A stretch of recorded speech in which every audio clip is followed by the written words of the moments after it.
No one else is. All right, guys. How's everybody doing tonight? Good. All right. So I'm Nick. A lot of you have met me before. I see at least a few new faces. So I'm usually the guy sending you emails on meetup.com and inviting you to come join these things. Out of curiosity, is there anyone that's just in town for OzCon? Well, besides DataStax. Okay. He's not on DataStax. Ah, okay. One. We got one. Is that a DataStax event? OzCon? No, I don't even know what that is. Sorry. No, we're talking about our employees. Oh, okay. OzCon is not a DataStax.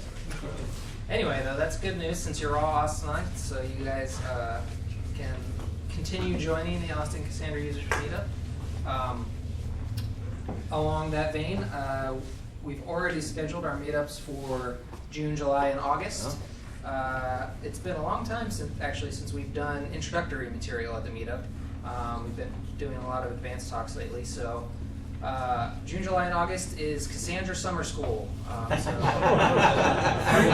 Three talks we're going to do in June. We're going to do Introduction to Architecture, in July, Introduction to Data Modeling, and in August, Introduction to Operations. So good high-level stuff, especially if you guys are pretty new or just investigating Cassandra. Even if you aren't, you might learn some things that you forgot. So put those on your schedule.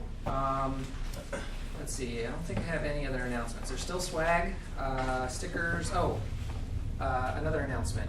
Cassandra Summit coming up in September. Definitely get that on your calendars. There are cards in the back with discount codes on for 15% off of registration, which is already pretty cheap anyway. Definitely recommend that. It's a great event. Jason came out last year. Can you give it a +1? Oh yeah, definitely. Okay, Yep. so we got at least one +1 from a member. Yeah, really good content, really good speakers, good companies out there, a lot of fun. Where is it? Oh, it's in San Jose. Yeah. That was the biggest expense. The actually. other. Yeah, so I think that's all the announcements. We'll get back to the heart of tonight's talk, and we'll hear from Patrick. Oh, he's great. Oh, that's me. Sorry, I have to apologize. I've been doing OzCon all week, and you caught me at the tail end. So it's like partying with somebody who's been partying all week. But I actually, it's cool, because I get to talk about technology. I've been talking a lot about technology lately, so that's good. I'm going to talk about SMAC tonight, and those of you who don't know what that means, it'll be fun. Has anyone seen me do a SMAC talk before? It's a lot of hands. Mostly DataStax employees, except for you. I'm sorry. I'll try to change it up a little bit. I'll use different words just for you, okay? Because no one else is going to know. I don't care. And the other thing that's cool is I don't really have a time limit. It's great. So I'm just going to go on for hours. I've had some pizza. I got water. I think the bathrooms are still here. They're open. So we're going to be good. So everyone's settled in. Got your pizza? Let's do this. So smack. I love this problem. The problem is the world of data flying all over the place, of course, means that your magical app out there is collecting tons and tons of data. This is just the way it works, right? We don't collect less data anymore. It just doesn't happen. When you put an IP address on a freaking light bulb, why? Because there are two reasons. You want to control it, and you want its data. And it does that. And what do you do with the data? You keep it. Is it on? Still on? Okay, store that. And we're doing a lot in the world with devices, but also things that are normal, everyday phones, web. That data is not decreasing either. So we have a problem. We created this problem as an industry. We did this to ourselves. We just got all data crazy. So this is what's happened over the past few years. Anyone ever seen this before? It's not mine. I cannot claim. I don't know who came up with this. It was a tweet. Like, it keeps getting tweeted over and over. Don't know who owned it. Someday I'll find out who I can thank. But I love this graphic. because it's so perfect. Like, I run into these. I do consulting, not as much as me, but I walk into these situations where like we just fell into GitHub and rolled around. This is what happens, and it's so true because it's like, man, why is Mongo talking to Redis? What? But it's because we build things incrementally. You know, hey, I got one problem, I'm going to apply something to it. Oh, but the problem changed, I'll just add something to it. And in San Jose, we have this building, this home called Winchester House. Anyone ever hear of Winchester House? Oh yeah, you live there. Never mind. But it's this house that this crazy woman just never stopped building. And so it's just these things tacked onto things and things and things and things. Winchester House is a good analogy for this. We just build things up and we keep building them up over time. So let's fix this. So SMAC. SMAC is a acronym. It is not something that you would do to somebody, so don't think this is very violent. There was actually a little bit of a movement. Hey, let's change the acronym. It's so violent.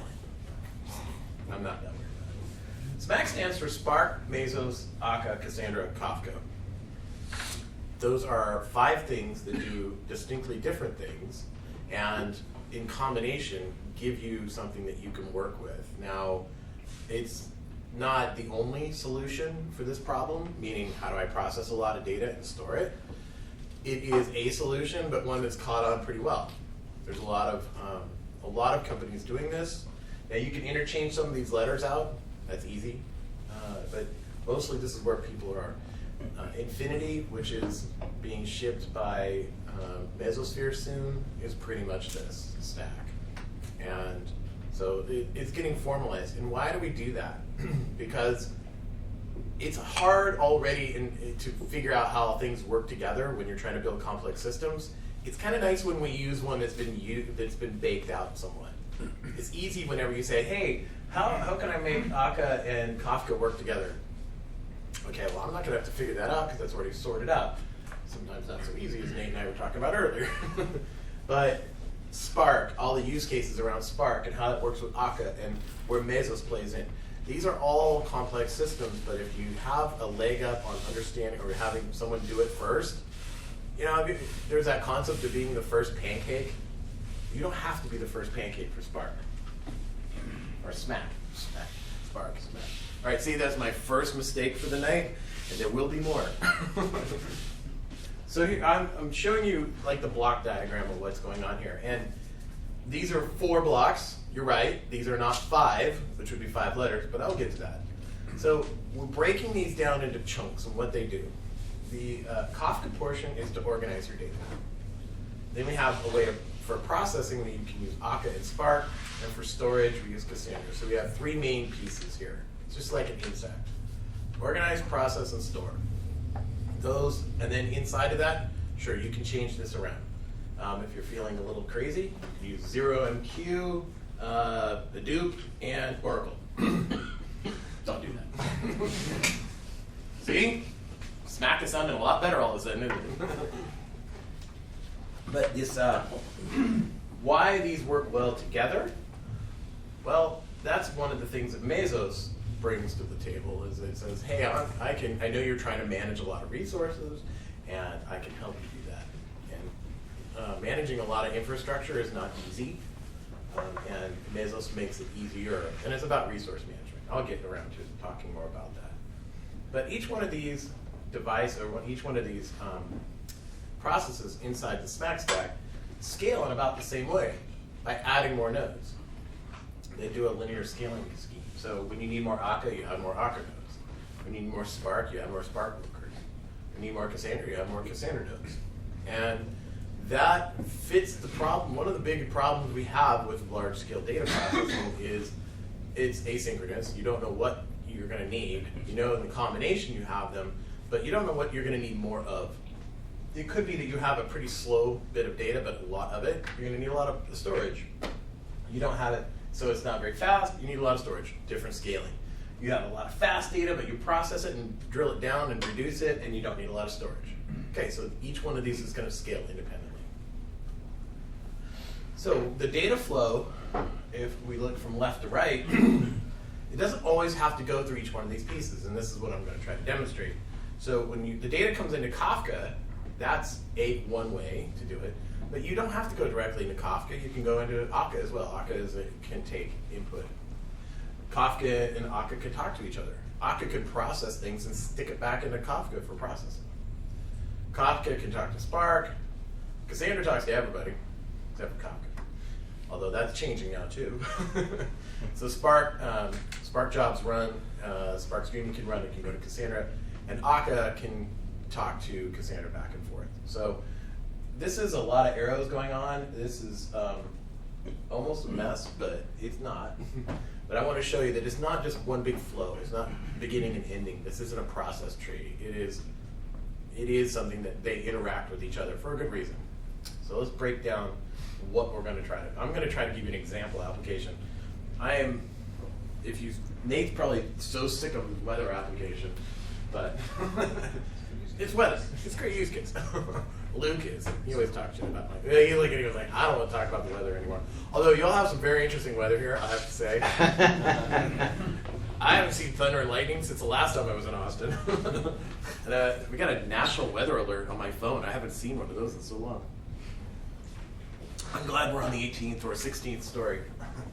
So, weather data. I'm going to use this as an example, not because I'm in Austin, but because it's a good time series data problem, and it's one that scales in kind of weird ways.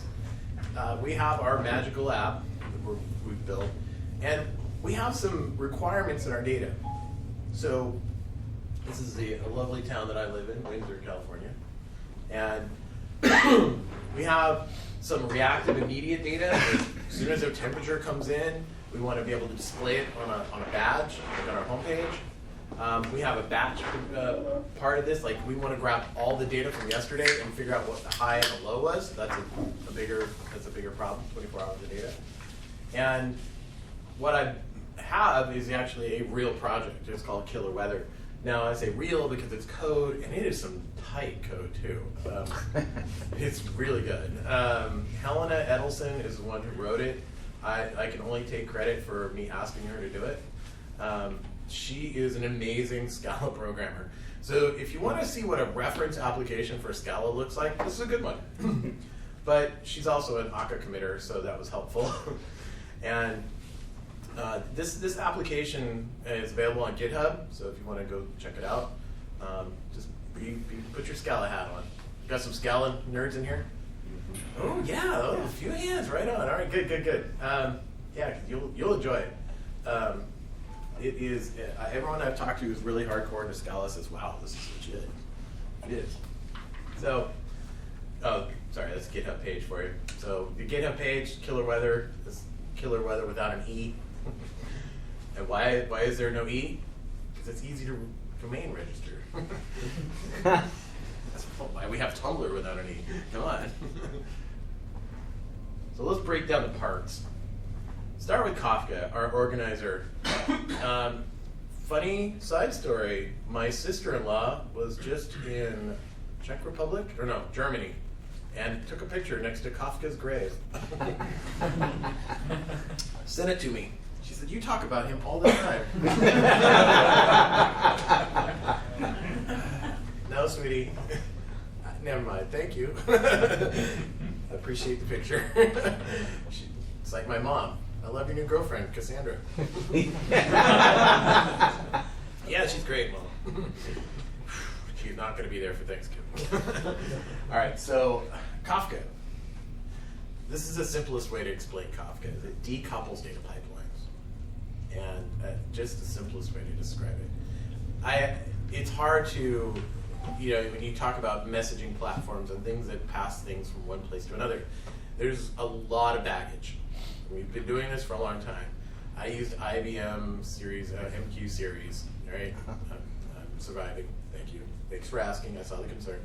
But this is not a new problem, but Kafka has changed it up a bit into more of a distributed paradigm, where MQ series was one big box. So let me try to explain the problem that it's trying to solve. And I have a little analogy to show. So this is a problem that actually I ran into last night in Austin. One food truck, tons of people. And what happens when you have a lot of input going into this? So I have a kitchen, and I have this clown, it's like, I want a hamburger. And then this guy is like, I want a meat disc on bread. No, I don't even know what that is. All these weird requests coming in. Everybody's asking the poor kitchen, I don't know, we'll call it food truck, asking the food truck for food. Now, you've seen that chaos. You know what happens, right? Fire. That's bad. That it's just not organized. It is an OCD mess. And so we have solved this problem a long time ago. And that's a good thing because we don't need fire. We want food. What we've done is we set up this thing where we put an order queue, like a little, remember the little diners with the little circle? You put the thing up in it, goes around. All right, you guys are too young. But we hired wait staff. And wait staff goes out there and asks people, hey, what do you want? Oh, okay, give me the order. And that person goes and puts the order in the queue, which means that as someone who's sitting there ordering a hamburger, I know that my order got in first. Because when dude goes up to take the next order, well, he's the clown that asked for a meat disc. Well, no, you mean a hamburger? Yes, I mean a hamburger, sorry. And then that order gets put in the second position. Now, as I'm sitting there, I'm thinking, great, I'll get my hamburger first. It's not chaos, it's orderly. How many times have you been pissed off when somebody that sits next to you that put in their order after you did gets their food, right? It should never happen. Kafka. So this is a problem order.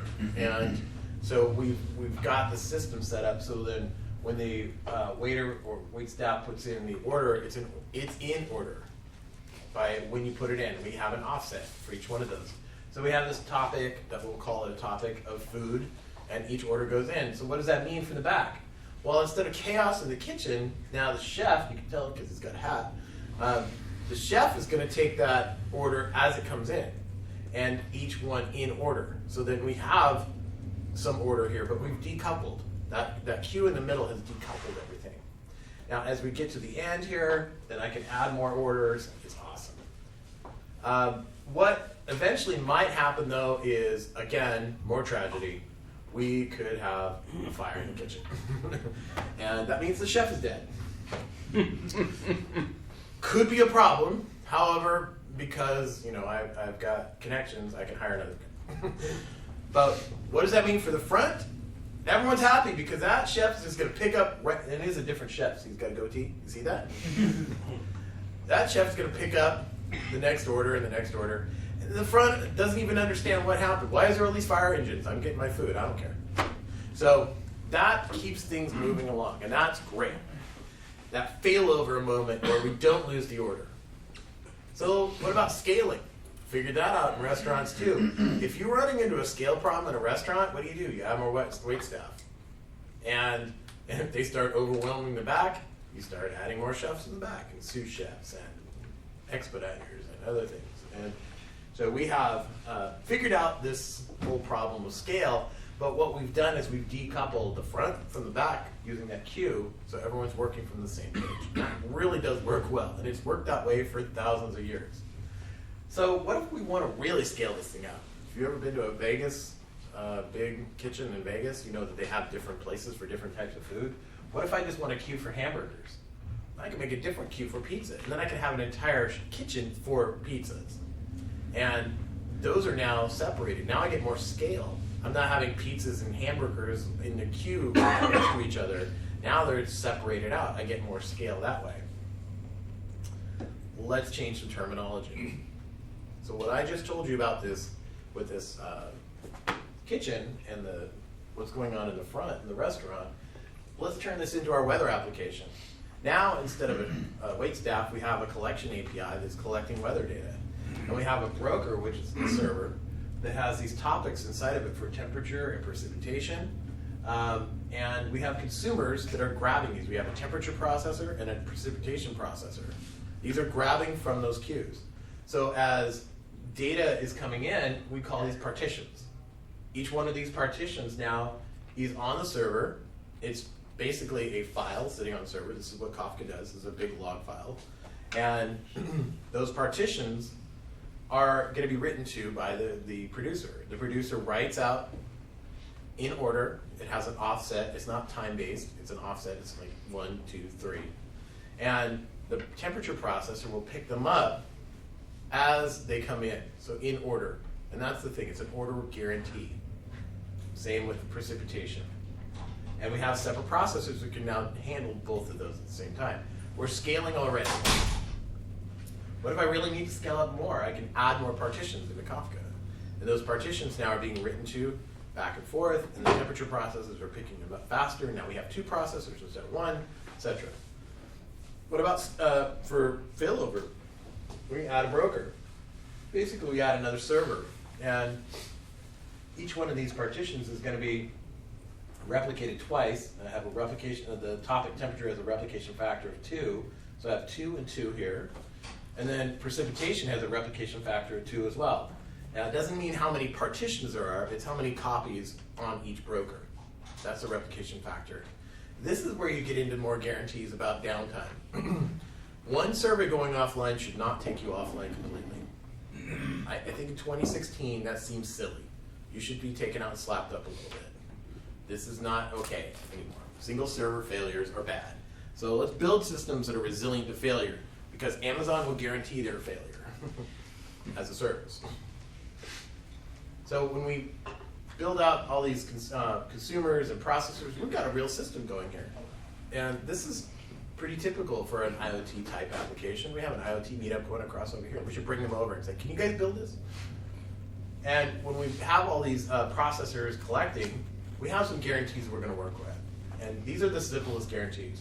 And I like to stress this because, like I said, we have baggage when it comes to messaging. The order guarantees. They're ordered as they're sent by the producer. That's the order. Not last write wins, not timestamp. It's an order. So there's an offset. So the consumers see the messages as they're ordered. That's it. Very simple. And what's interesting about this, as kind of a side, is that consumers have the ability to go back in time. They're reading an offset, but the consumers can say, oh, I want to look at an earlier offset and rewind a bit. Because the data doesn't get dropped. It stays there for a long time. I've seen some whack setups where they didn't delete anything from their Kafka. The log just kept getting written. So it's pretty much like one big long database. Kind of a dumb idea. But it means that they can go back at a certain point and can rewind the offset and get that data that they may have missed. What does that mean? Well, the durability. They're delivered at least once. That is an important thing to stress. At least once. Not once and only once. So if you're writing data in there that's not idempotent, prepare yourself. Because you could have a potential rewrite, and if you're, say, using counters, that could end badly because you just got 2 instead of 1. But with it, on the durability side, if you have a replication factor, same with most any distributed system, n up to n-1 servers with replication factor, you should have a high available system. All right, so that ends our tour of the Kafkas. Question? Is there any transactionality to any of the message in queuing? Like commit rollback? Yeah, commit rollback? No. Okay. But it is consistent. It is absolutely consistent. Fully consistent system. So that is a departure from like eventually consistent systems that we're used to using in the Cassandra land, but for a good reason. It needs to be serializable. Serializability is a hard problem, but it has to have, there can only be one written. It's like Highlander, there can only be one. And serializability is something that Kafka can deliver. And hopefully we'll continue to deliver. Any other questions? Is there any expiration on Kafka events, or? Yeah, that's a tunable. So what eventually disappears. There are commit logs on disk essentially, and there'll be segments that can expire after time. It's really how many you want to get rid of. All right, moving on to Akka. Now this is probably Nate and I were talking about this a little before. This is the one that I think is on the edge of being kicked out of the Smack Club. And they're just not to be an elitist, but come on, this is not an Apache project. The only one that isn't. It is a generally useful setup, but you know, as I said, any one of these could be replaced by some other project. I mean, come on, you know how this world is. There's like 3 really good replacements for one thing that you're using, and then the guy next to you that's sitting in the cube will tell you how awesome it is compared to whatever you're doing, whatever it is. You know, and that's a great fight. But Akka, let me explain how this works. So in a nutshell, because that's probably the best way to explain it, it's a highly concurrent system, and that's what it was built to do. This is reactive, highly concurrent system.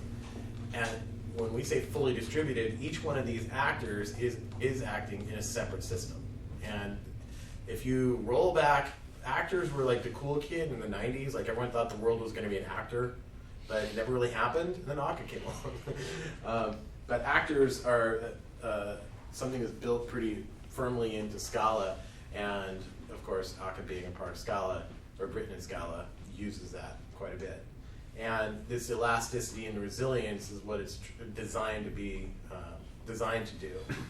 And it's interesting because what it does is each actor, as it does something, will send its data if it needs to send it to another actor. There's a mailbox in each actor. So each Akka actor has a mailbox, just like an email inbox. Bing, you got mail. And it will read from that.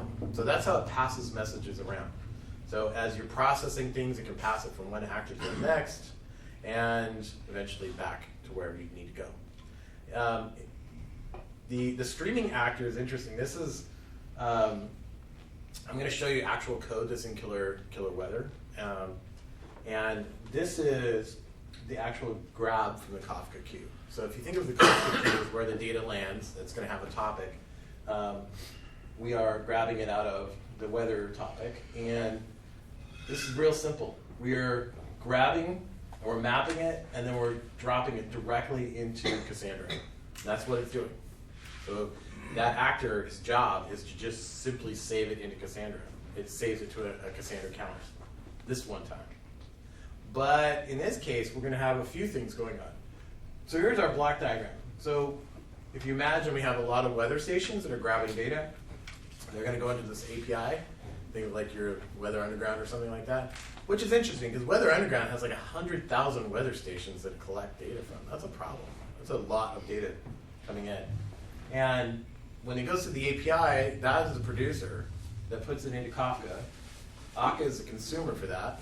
And then each one of those nodes, the temperature actor, and then I also have precipitation, will pull each individual weather event out and react to it and save it to Cassandra. So I'm going to walk through an interaction to show you the daily high and low. Now that's something that you want to react to. This isn't something I want to put in the database, and then tonight I'll run a batch job only. I want to be able to put that up on that screen, a badge on my screen. So what happens here, when it receives data, it says this is for non-Scala people, this is Scala, warning. It's almost as bad as Perl, I know. So you get the get daily temperature is going to go to this this method called daily, and there we go, bling. You just pass that message over. Daily's job is pretty simple. What it does is it does a select off of the database, and what it's doing, because I want to know what's the high and low temperature for today. Well, I need to look at the whole day's data. Now, I've been given one weather event. So let's say at 3 o'clock in the afternoon, I get a temperature of 73 degrees. Okay, was that the high temperature today? Let me go back and look at all the data. By doing this in the database, it keeps me from having to persist in memory, which is kind of random. And if you're in a distributed system, you don't know if you have that piece of data stored in memory. We'll store it in the database. So it doesn't select off of that range for that entire day, and then it passes it on to the next one for aggregation.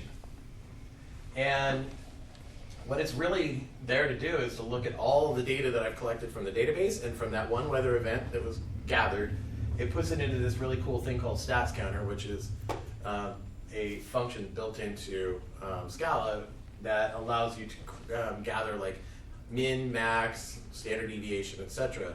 But what I'm doing is I'm taking the high and the low and I'm saving it directly back. So I say, here's the daily temperature, and it sends it back.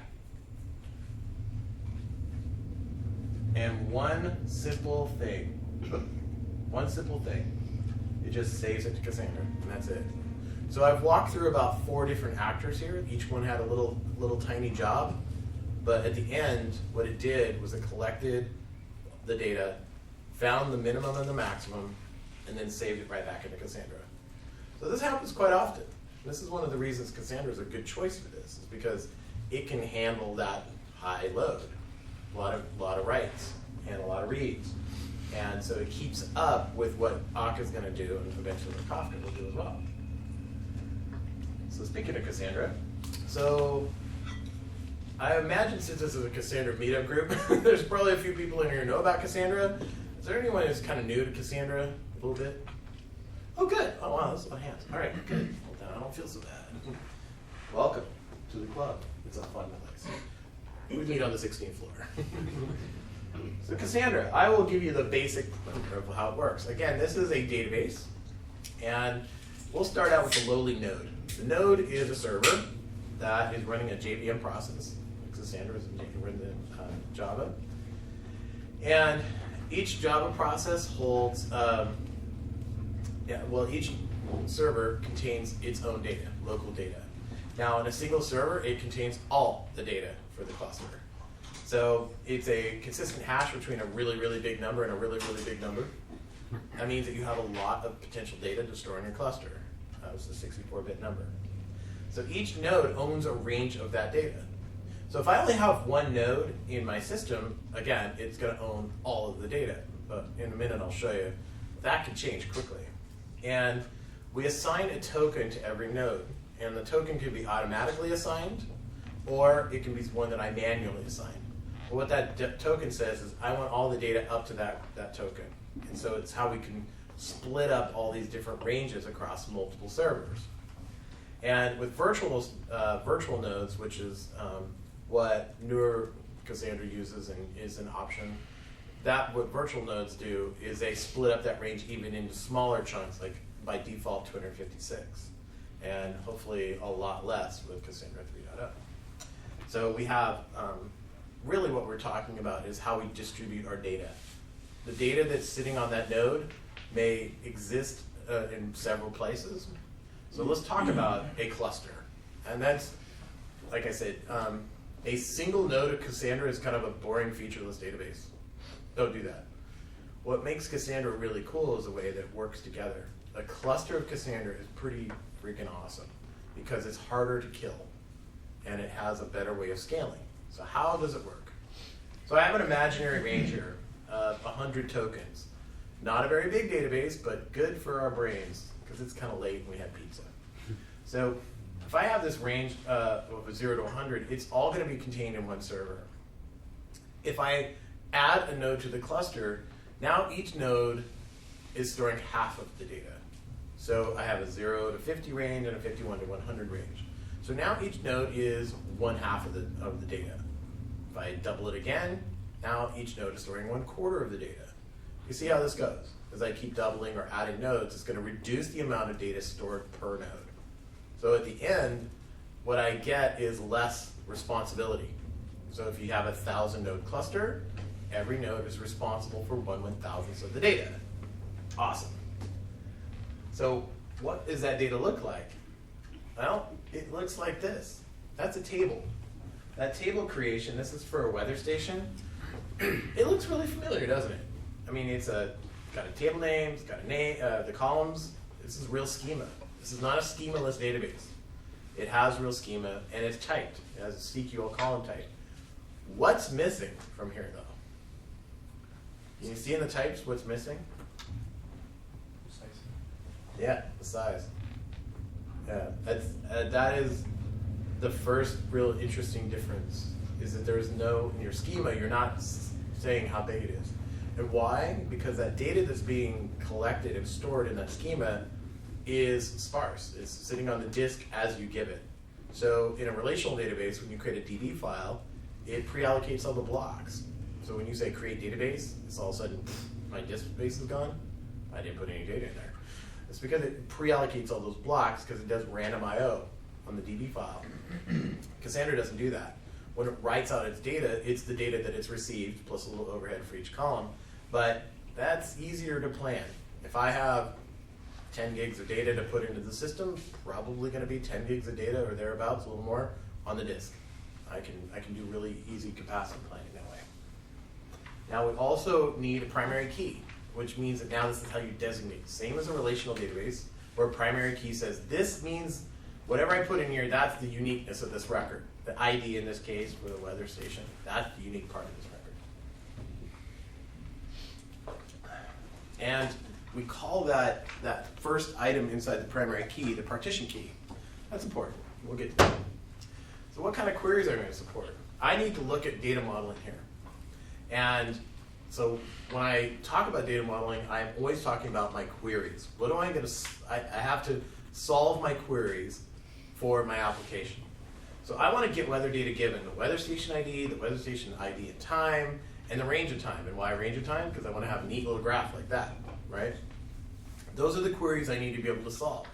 Well, this is the table that does this raw weather data table.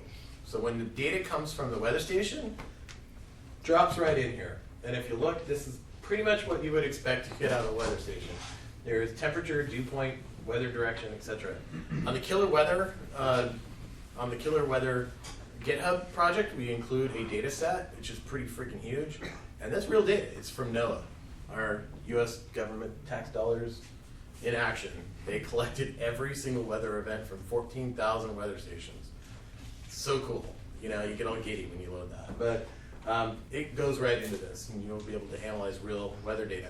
Now, I also have broken down the year, month, day, and hour that I collected it. Why not just a timestamp, right? I'm doing this mostly for demonstration purposes, but also so I can build out some granularity in this, and I'll show you what I mean. So back to our cluster. Now, if you recall, I have 4 nodes in the cluster. Each node is responsible for 1/4 of the data. Now, that's great right up until I lose a node. Now I only have 3/4 of my data. 1/4 is gone. That's bad.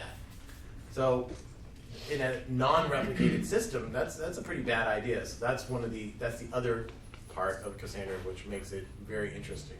So we cluster. So each node is responsible for a certain range of data. But in this case, we could also replicate data. Now, I have a replication factor of 1 here on this example. But this is not, if you put this in production, you will be very sad. So we were going to change this. We'll change this to replication factor of 2. Now look what it's done. If you look at the actual ranges of the data, there's now 2 of them on each node. And so what it means is that each node now collects, it is responsible for 1 range of data, plus its neighbor's range of data. So now, in this replication factor of 2, that means now each node is storing 2 nodes worth of data, or in this case, a half of the data in the cluster. I don't recommend replication factor of 2. I always go with replication factor of 3. Now that means that each node now, 4 nodes, replication factor of 3, stores 3/4 of the data. That's going to be really resilient. If I was to lose a node, it will mean that none of my data is lost, and that's good. And I can also do some really interesting things like how I manage my consistency, which is something else we'll get to in a minute. But that consistency will be managed to the point where I can reboot these things in the middle of the day without any downtime. And boy, the first time you do that, you will feel superior. Especially those haters who said you couldn't. Right on? Yep. So consistency. You understand replication factor, you have to understand consistency level, because when I'm throwing data into my cluster, I sure would like to know that it's there. And if it's distributed, as many will tell you that work with distributed systems, those are hard problems to solve when they fail. So we need some guarantees. We need to be able to say, hey, when you put this data in here, I need to know how much you put in and where did you put it. So consistency level is that. So when the client writes data, so it says, hey, I'd like to write this to partition 15, it's able, the modern Cassandra clients are able to figure out, okay, I know where node placements are. I know where the data is. It's able to be direct about that. But that data is still going to be asynchronously copied to the replicas once that's done. Now I can write to any node, but in this case I wrote to this first node. And that asynchronous copying occurs. Consistency level is when the client describes what consistency it wants. So here's some common consistency levels. So you can go down to something that's a little very loose, which is a read of one, or I'm sorry, a read or write of consistency level 1, meaning that only one replica has to be involved, has to acknowledge it. Up to which is probably more common and more of a default, which is quorum. Quorum means 51% of the replicas acknowledge the read or write, or it's a consistent write, a read, and a consistent write. That's a good one, because what do you get out of that? First of all, 51%, in most places, that's a winning vote. But quorum also gives you the ability with three replicas. If I lose one of the nodes, quorum's still satisfied. I have 2 out. Now remember I said I never do 2, replication factor of 2? Well, what's quorum of 2 nodes? 2. What if one goes down? Nothing. You don't get to do it. Quorum with a replication factor of 3 gives us that. There's that superior moment. I can now turn off a node in production in the middle of the day, and no one will care. And that's good, because you're going to need to do that. Amazon did it to you on purpose. Remember Amazon, the AWS reboot? Oh yeah. I saw a slide, shocked me, little vignette, it was from RightScale. They had a graph of all of the reboot events and the downtime associated with all these cloud providers. Amazon was up there, but they did it way more than I thought. That every single cloud provider does reboots. And that means that you have infrastructure that will reboot when you don't know when it will happen. Are you ready for that? Are you okay with that? That's like some jackass going into your data center and unplugging a server randomly. Netflix built this. It's called Chaos Monkeys. You have that shirt. The Chaos Monkeys do that on purpose. And the reason it works well with Cassandra is because they're able to manage their consistency level and replicas well. They're expecting, well, we're on Amazon. We understand it's really super shitty, so we'll deal with it that way.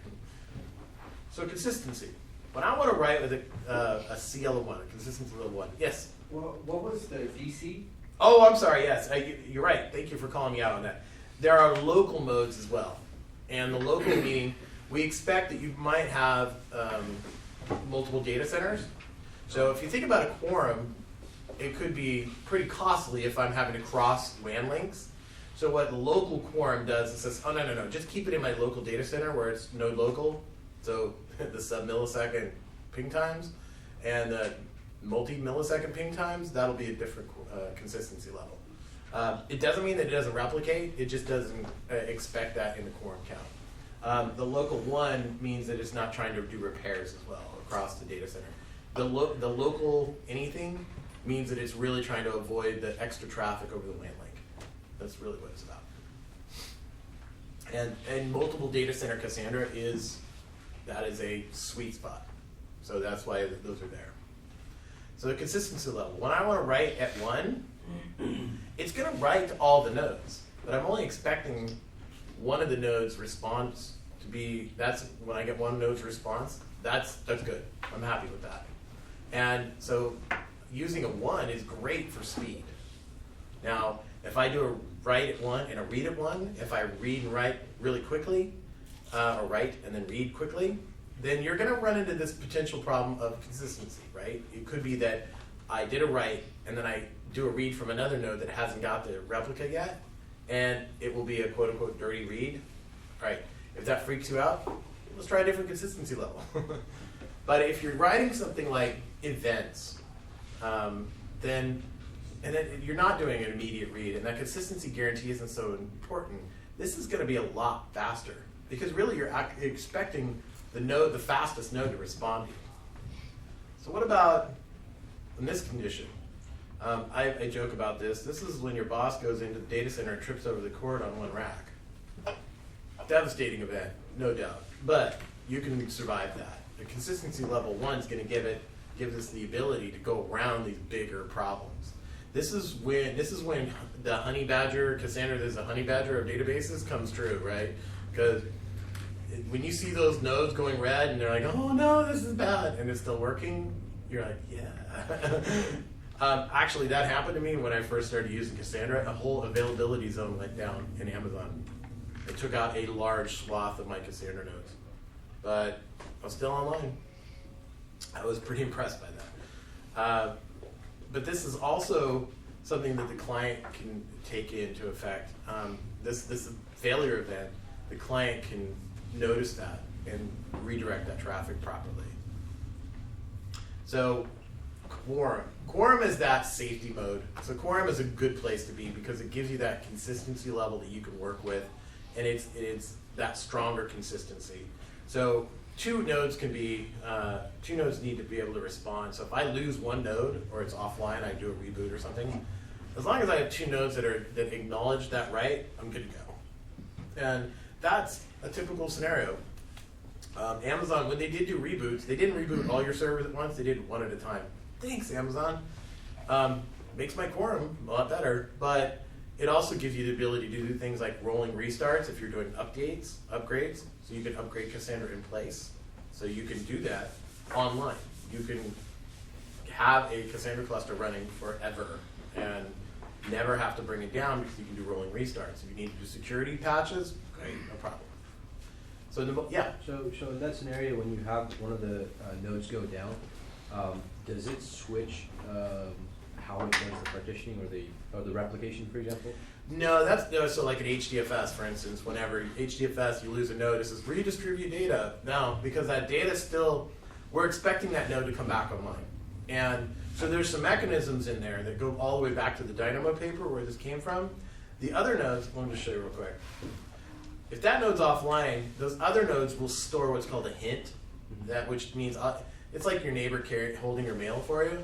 So when that node's offline, they're storing that hint. So when the node comes back online, it replays the hints. It says, okay, let me catch up. And so there's mechanisms in place. When you install a node into a cluster, you're fully expecting it to be there all the time. Unlike HDFS, where if it loses it, it just redistributes the data around it, which is a very different plan.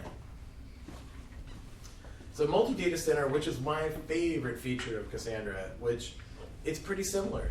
When you write to a partition, you can get that data, but it's also going to do an asynchronous write to the other data center and asynchronously write there as well.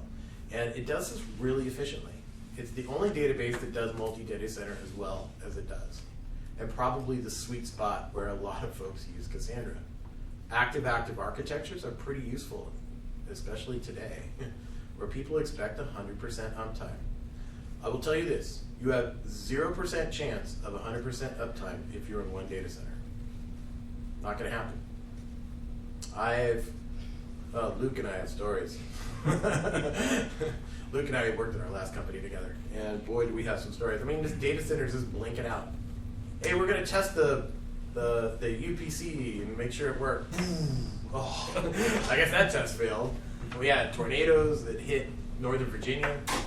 I didn't know there was tornadoes in Northern Virginia. According to Nate, who used to live there, he said, oh yeah, all the time. But it happens, right? You get these problems all the time. And the only way you can avoid it, and let's face it, when the big meteor hits the East Coast, you want to be on the West Coast. As civilization is collapsing, I want Netflix, okay? And Netflix does that. They do active-active. If you want to read a really cool case study, Netflix is pretty open about how they do active-active, how they do multiple data centers and multiple coasts. Because let's face it, if Netflix is down for like 20 minutes, the president gets involved. It will be a national problem. I know my kids will be in my grill. And so that's where we are. Sorry, 2016. Sorry, that's the problem. Everyone's got to be online all the time. And you know why? Because we got these in our pocket, right? These things. You just don't have downtime anymore, so avoid that. Oh yeah, like this. It's gonna happen. Leaving Cassandra in the land.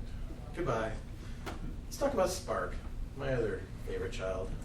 Spark is great because it's changing a lot of the way we process data. Plus, it's just a really important buzzword. Every time I do a Spark talk, I get tons of people coming to see me. But it is proving out to be a pretty useful tool. And I think probably the biggest reason is because I don't have to say Hadoop anymore. It's great. I hate saying Hadoop. So let's look at the combo here. We have Cassandra, which loves to store data, save it. And then we have Spark. And its job, and what it does really well, is it's analyzing a ton of data. So why don't we get these two talking, right? Friends. This is what we have, is using Spark as a processing, bulk processing. It's really designed to do this. It is a parallel processing engine at massive scale, fast. And we add these things like Spark Streaming, Spark SQL, MLlib, GraphX. There's even Spark R. I bet you no one in here uses R. Oh, why? No, that's all right. You didn't use Scala too, do you? Scala and R? Oh my God. Austin, still weird. Like that. Never see that in San Francisco, ever. But when you're asking for data, the data source in this case can be Cassandra. And that means, do you need Hadoop? No. That's kind of cool. How it's done is with this Spark connector, and essentially what it is a shim layer. It just says, hey, it's a conduit. It says, hey, this is how I'm going to get data in and out of Spark and into Cassandra. Cassandra, storing its data like it can. What's really nice is that Spark can access that tabular data, the table data, directly. So and this is really important. This is on the test. You didn't know there was a test, did you? Oh. We can get pizza for free. Cassandra and Spark, when you want to use those together, you start with a Cassandra use case first. That's the first problem you solve. So this case, where I have weather stations pouring data in and Cassandra needs to be involved, that's the case that I'm trying to solve. I need to make that work really well. I'm going to bring Apache Spark into the mix because I want to analyze some of that data. I'm not using this as a data warehouse. That's really not a good use case. Cassandra is a shitty data warehouse. That's not its job. It's transactional data, fast, scaling, online. But Spark is really good at analyzing that data, and there is use cases. Cassandra just doesn't have the ability to do some of the analytic workloads, so that's what Spark can do. So as Spark SQL, MLlib, GraphX need data, they can talk through the Spark connector to get that data. And as Spark Streaming is receiving data and processing it, it can write it into Cassandra. So that opens up a ton of use cases. So how does it work? Well, in the big world of like deployment, very back to our single server here, the server running Cassandra in a JVM process is also running a Spark worker in a small JVM process as well. And when the Spark worker senses or looks at the Spark master has work to do and can start figuring out if this is work that I need to do. The funny thing is the Spark worker doesn't do any work at all. No work. It fires off executors. The executors do the real work.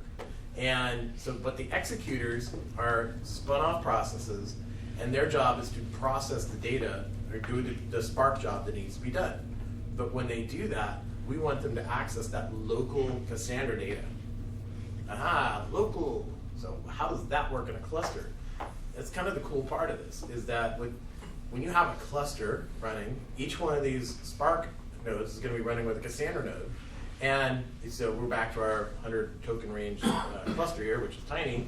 But that means that now Spark workers all excited because, even though I'm not doing any work, the executors do that. I only have to look at 25% of the data. And that lowers the amount of data required to look at. And why is that? Shuffle sucks. Remember, I don't know if you do a lot of any Hadoop work at all. Hadoop, it was all great right up until shuffle.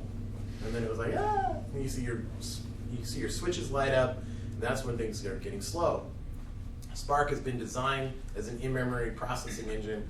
It wants to do everything local as much as possible. So when it does a query plan, it's called a DAG, then that job is to sort out how can I process local data as much as possible and wait until the very last second to do a shuffle. And that is important for your speed. But if Cassandra is distributing its data as well, we can use a connector to make it so that that works really efficiently. So if my data is going into Cassandra and being distributed the way it does, we'll let the Spark workers take advantage of that distributed data to process a smaller set of data locally. And in the case of how you run this in a large-scale system, like I said, if you have a really fast transactional system, like tons of weather data pouring in, we like to see this kind of thing where we can take advantage of the data center concept and build out an analytics data center and a transactional data center. And what that does is it takes advantage of the fact that these are going to be replicating constantly. But now I can have in my analytics data center, I can have those nodes be different. I can have a different class of machine because I'm going to be running Spark jobs. Those things are going to be hammered. Trust me. Spark loves memory and loves CPU. Just eats it up like my kids in cereal. But the transactional side is going to be much more latency aware, and I don't want a Spark job slowing down my read speeds. So we can separate these two out. With DataStax Enterprise, what we ship with Spark, this is the default configuration. It splits up the data centers like this. So what's going on in here? Well, we're back to our job here. Spark executor's running. But when we run a Spark job, what it's doing is creating what's called an RDD. And an RDD is resilient data, distributed data set. That's a descriptor of a data that needs to be processed. But that descriptor could be a table of data. So what the Spark connector will do is say, hey, select star from this table, but look at what we've got here with this token range business. That's the secret sauce. That token function allows us to only query data within a certain token range on that server. So if you notice it says token range greater than 75, greater than or less than or equal to 99, that's limiting the amount of data that it can see to that local node. The Spark connector, most of the code in there is about trying to make sure that it's doing a local processing as much as possible. Because network, that just takes you into the slow lane. So we try to avoid that. When the Spark connector makes that data pull, it pulls directly out of the Cassandra node and creates the Spark partitions that need to be processed. When you're processing that data, then it will write out the results directly to Cassandra, locally if possible. That means, my ETLing friends, you can put that away. This gives you the ability to process that data in place, and you don't have to do the ETL job of extracting it, putting it somewhere, dealing with it, and then putting it back. I've done that. I hated it. I banned it in many places. It's expensive and error prone. I'd rather just process it in place and be done with it. So here's a real simple example. I can create an RDD, a Spark RDD, of a table. So remember our raw weather data table? There you go. And when you do that, it says here's the descriptor, and I'm going to do a count on that. That's an action you can do on an RDD. So I say a count, and what it's doing is it's actually just grabbing data from the Cassandra node directly, and it creates a Spark partition, does the count, and outputs it.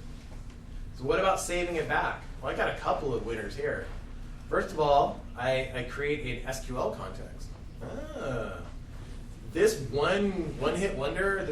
I talked shit about Perl earlier, but remember back in the day, that's what you did. Well, I think Scala people have picked that up.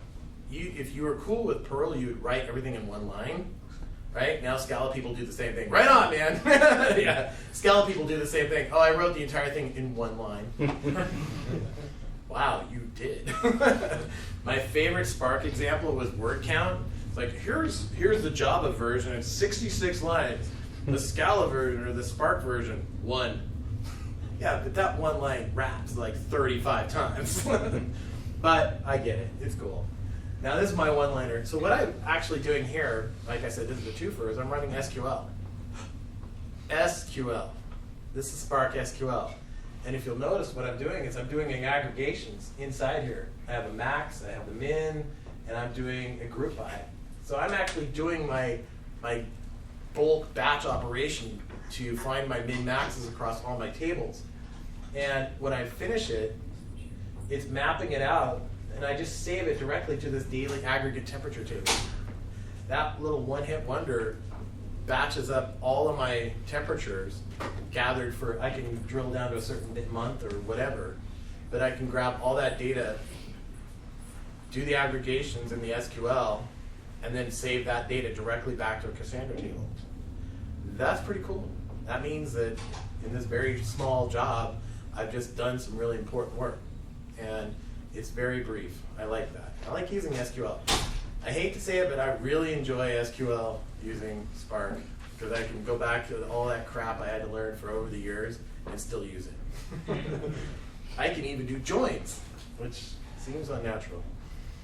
So Spark streaming is the other side, so where Spark can process a lot of data, like petabytes of data. Spark streaming is about throughput, and it is going to process large amounts of data in streams, so gigabytes per second. So the API is interesting, and it is under a lot of change right now, so don't memorize this. But essentially what it's doing is it's creating small batches of data. So if you're used to something like Storm, where it takes an individual event and processes it, or it uses Trident to try to make it all put together. This is like Trident in that case, but what you're doing is you're taking small windows of data. So these G streams, a discretized stream of data, is a time window. So I would like to create an RDD of 2 seconds, 1 second, 10 seconds, a minute, something like that. And it will look at all that data. Now that creates an interesting problem because now I have this window of data here, but there's this other concept. So window is how much time I'm looking at, but then there's a slide. How many seconds do I move forward? Now in this case, I have a 3-second window with a 2-second slide. So I'm able to backfill some of that data. So if you think about things like a rolling 95th percentile, or a rolling average, or fraud detection, what happened in the past few seconds? That's what this is really useful for. Now, contrasting this with Akka, Akka looks at one event, only one event. And if I needed more data, what did I have to do? Go back to the database to grab some more data. Where this is going to grab a window of data. Now, Spark streaming is terrible, would be a terrible choice for processing that one weather data event, but it'll be great if I wanted to look at an average over a certain amount of time. So let's say that I'm getting really fast amounts of data. Instead of 1 minute intervals or an hour every weather event, I'm getting it like every 500 milliseconds, or something that's a little faster on like an IoT problem. Finally, I know, I'm almost done talking, you guys can relax. Mesos, now for something completely different. Well, I've talked about stuff that processes stuff, but those all ran in a way that they require scale and some operations chops, right? Barry, you love Mesos, don't you? You do, I know you do. So when you're running an F-ton of infrastructure, you better have a handle on that, and that's a problem.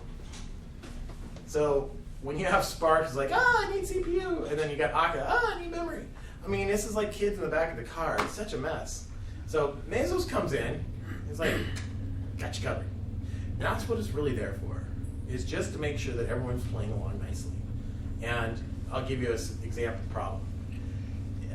Here's an unfortunate problem that we've got as well, embarrassment of riches. It wasn't too long ago in my career where we were dying for powerful servers. Can I get a box that has 1 gig of memory on it, please? Now, I mean, you can get them with 256 gig of RAM. Amazon just announced that they're going to sell 2 terabyte instances. What?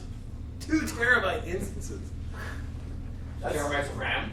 Yes. Yes. X2. Yeah. Yeah. And I'm sure it's heavily funded by SAP HANA. But yeah. What is it? Is it an X2? Yeah, I think that's it. Yeah. But I mean, we all knew it was coming. Yeah. So what are you going to do with all of that? It's, you know, you hear about microservices. How about teraservices? Okay. The problem that we've got is we've got 48 cores, 96 core boxes are coming. Those are in pipe. Because Moore's law kind of pooped out a while ago. You know, it's like, yeah, there was no more megahertz to be had. We're not packing any more transistors in there. Let's just add cores. It's like magic. And so now you have these boxes with a gazillion cores and a ton of memory. What do? Well, if I have a little tiny Akka process running on there that's taking 500 meg, that's kind of a waste, isn't it? I mean, that seems silly whenever I don't need that much. And that efficiency in a data center is really important. So what Mesos can do for us is help pack in things a lot more efficiently. But more importantly, what it's going to do is it's going to make it so that they don't kill each other. If you think about what Akka and Kafka are doing, they're very different. But I don't want one to take away from another. So if Akka needs to process something, I don't want Kafka winding up and causing Akka to slow down. So what Mesos does is it says, hey, I'm a resource scheduler. You need this much memory and this much CPU. You need this much disk. That's exactly what you get. And your neighbor will not step into that. And that's awesome. So when you're running something like, this is Marathon, which is an open source app, you can see, like, I have, and you can do these 0.1 CPUs. Sure. So we've given, like, Kafka 0.7 CPU and, you know, 1.7 gigs of RAM. But it's very granular. You can get into these really finite measurements. And it allows you to run a lot more infrastructure on less server. And it does it in a control plane so that whenever it needs more resources, it can build those out. You think about Kafka, well, what if I need more Kafka? It's easier to deploy. Akka especially, that's probably the bigger problem to solve. Cassandra, not so much, because you're going to deploy as much Cassandra as you need, but what we're seeing now is people are going to pack in some Cassandra and probably put some other processes on there as well. I don't want those intercepting each other. So Kafka and Mesos, I think this is an interesting one. This has got a really tight integration. I thought it was interesting to point out. It's about trying to keep your Kafka cluster online and resilient in a way that's somewhat automatic. And it does, the broker and everything is exposed as a REST API and allows you to do some interesting things inside with Kafka using Mesos. And the executor interacts with the Kafka broker itself, so it's much more aware. So I'm going to wrap this up because it's getting hot in here. Yeah, is it just me, or is it just a long week? Let me wrap this up. So we have some areas, blocked it out. We have the organize, process, and store. Kafka for the organize, Akka and Spark for process, and Cassandra for the storage. So go get your smack on. I think that's funny. I love the smack jam. But at this point, I'll take questions. So let me have them. I have a question about, go back to slide which was used. Oh boy. Spark and Cassandra? Spark and Cassandra. Okay. Hang on, I got this. That one? Yeah. Or this? I could do the animation.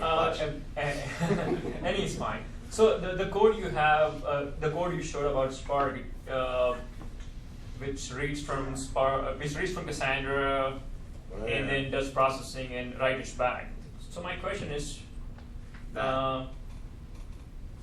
so the read is distributed across the cluster, right? Because every Spark is running on the cluster. So read distributed, but when Spark does its processing and when it has to write it, so in my mind it's like master has to gather all the data. No, the master does not do that. Master is dumb. So what's happening is I'll explain how that process works. So there's this thing called the DAG. It's a directed acyclic graph, which is a really cool computer science term, and it'll make you sound so smart. You break that out in a party, people are like, whoa, legit. But what it means is, if you follow the term, directed acyclic graph means that it's a directed graph that will never circle back on itself. And that is awesome because it means there's no endless loops in this process. And a spin lock in a petabyte sort job is kind of deadly. So what this DAG does is its plan is I will do what's called narrow transformations first. Narrow transformations mean I will process data locally to the node as much as possible. But that query plan, for lack of a better word, waits until the end, and then like an account, like if you're doing a count on a table, it's going to be spread out over 4 nodes. Well, eventually I'm going to have 4 different counts that need to be, and that final part will be done by one of those, and that's the shuffle part. By one of the workers. Yes. Okay. So And then it actually writes to one of the Cassandra nodes. it will return that data back because that job has to run, and so that will be the data that's submitted back. Now the connector is pretty smart about it, so if you look at the actual code, I have actual code. That code, that the return data will be the result of that one job running. There's a task that's being run on a Spark node, but it has to do a shuffle. You're right. It won't. It can't just. You still have physics, but it really is trying to wait till the very end to do that. And that's called a Y transformation, by the way. More questions? Yes. You said that Spark streaming isn't a very good choice for small, fast activities like loading from Kafka to Cassandra. Can you elaborate on that?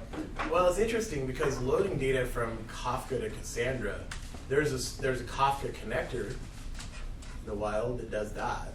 Mm-hmm. So if you just need to dump it directly in there, Well, there's small transformations, like the example you were giving. Yeah, so all right, so here's the cut, is that when you do Spark streaming, it's going to grab a window of data. So it means that you could potentially do it, but if you have high velocity, high volume data, then you would have to discretize somehow inside of that window. When you're talking about something like Akka or even Storm, there are other choices as well, but the Akka is really there for that one. Like I need to process the one event, and I am only expecting one event. I'm not grabbing a window of data. But that reactive workload the Akka provides means that it can just wait until there's data to do and deal with it one at a time. Those are the main differences between the two. That's why you have both in this. Now I said stay tuned. We were talking about this earlier. Spark 2.0, which is now in the hand wavy stage, it's wonderful. Trust me. What's that? There's a release candidate. A release candidate, yeah. I'll see in production.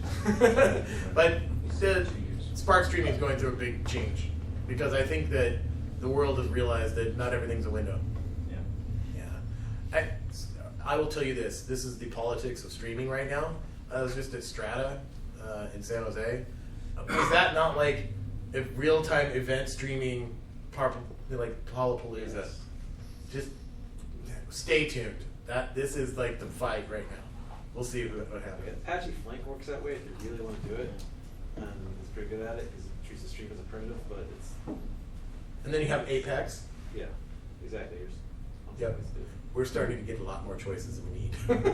Here's the thing about that though, like realistic lower bound on a Spark streaming job is like 200 millis of latency, right? And like realistic lower bound on like doing something with Kafka is like 10 millis. And if you care about anything less than that, like you're not using the JVM anyway. So you're really talking about like at most 1 order of magnitude difference at sub-second speeds as to whether or not Spark streaming is a workable thing for you or not.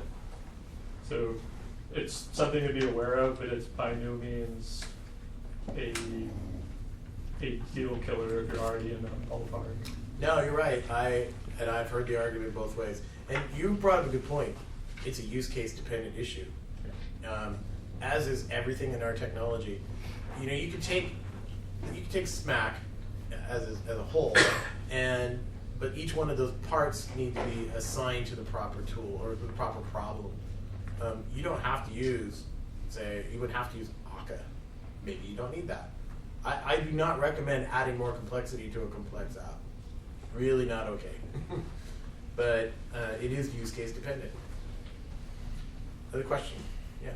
What does a dev environment look like, given that a lot of these you want to experience a cluster? Is it common for a dev environment to run for these processes and do pretend clusters on one machine, or? Yeah, well, Killer Video will fire up a mini Akka, like multiple Node Guardian. It uses Node Guardian to bring up mini Akka, and it runs just on local processes.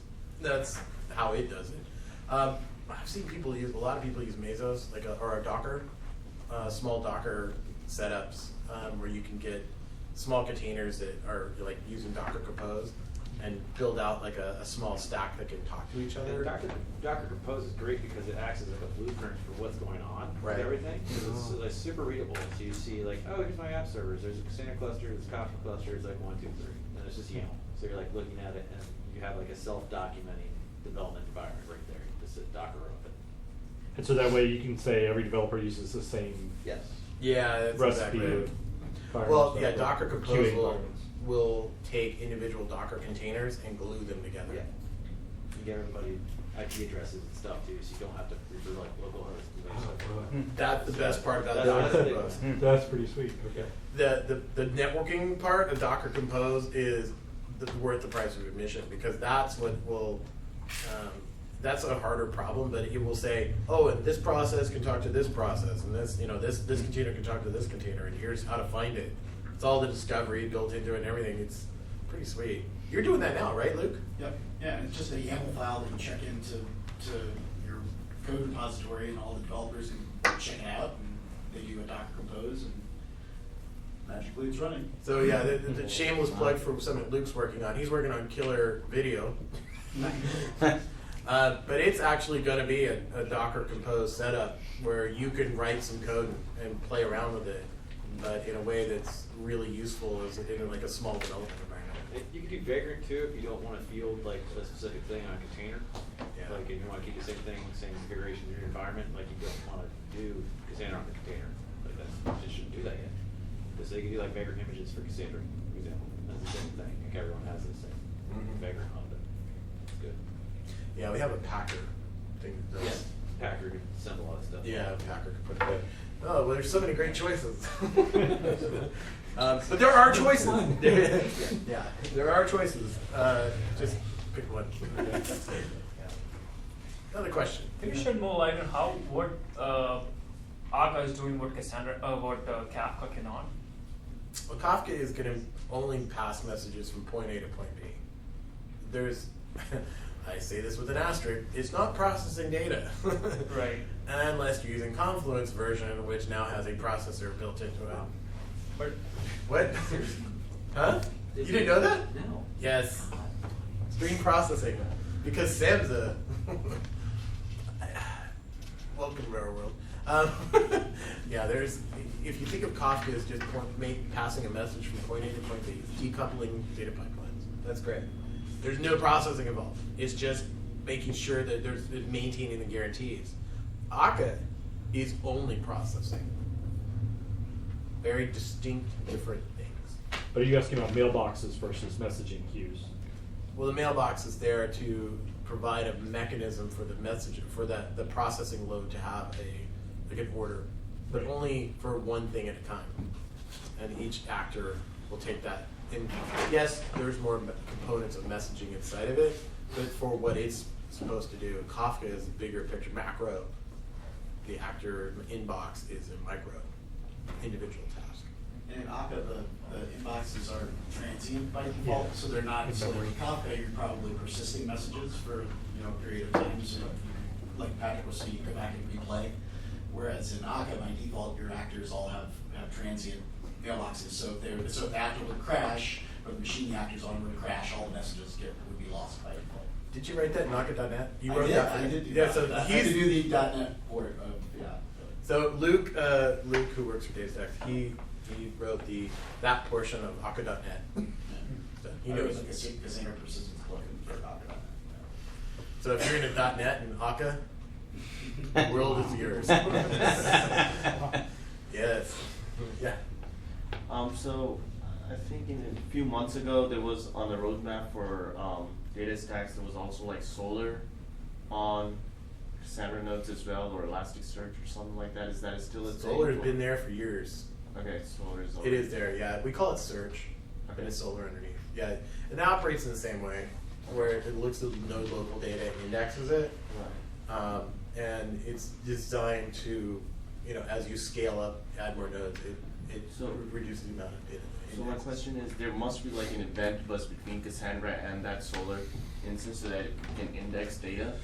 Different one, yeah, but there Yes, is. Is that change bus going to be, can you guys like expose that? And Oh, it's exposed. It's It called is. the trigger. It's been there since 2.0. Okay, I'm still on. There is a ticket called CDC though, and so that's a different thing. Don't get me started. So what the solar implementation does is there's a thing called a trigger in Cassandra, which is not the trigger you expect. But essentially what it does is it takes a mutation that lands on the system before it does anything with it. It says, oh look, data, and you can manipulate it. And now there are use cases that solar is a good one because it doesn't really manipulate it. It just says, oh look, data, and then sends it down the pipe. And then when that data shows up, then it says, oh, I must index that. And that's what that trigger does. It doesn't really try to change the data along the way. CDC is a different concept, and that's a ticket being worked on now. But as data is consistently persistent to the data or to the table, so consistent level of whatever persisted, then it will pop it into, there's a commit log, it's a queue that says, now here's the data that I've committed. That's what you want. I can tell that's what you wanted. Yeah. There's a lot of arguments about how that should be implemented. We should go talk about that. We haven't. There's a prototype up there. It's a prototype that I don't approve of. I do not like it. I cannot lie. Anyway, more questions? No? Great. Well, thanks. You guys have been awesome. Appreciate it.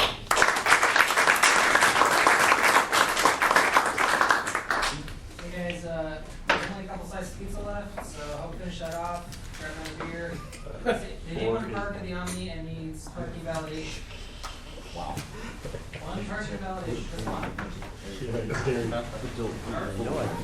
One personal validation. I had 4. I am done talking for the week.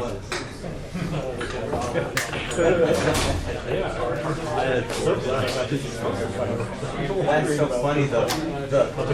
Oh, thanks. The portion, the doctor stuff. I'm gonna let it die. Hey, how's it going? Oh, yeah, yeah. Thank you.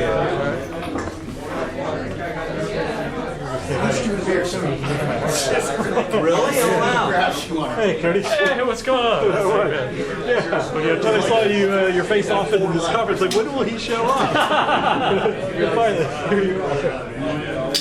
I try to remember where we did see each other. Was it Indeed Talk? I think. I forget at this point.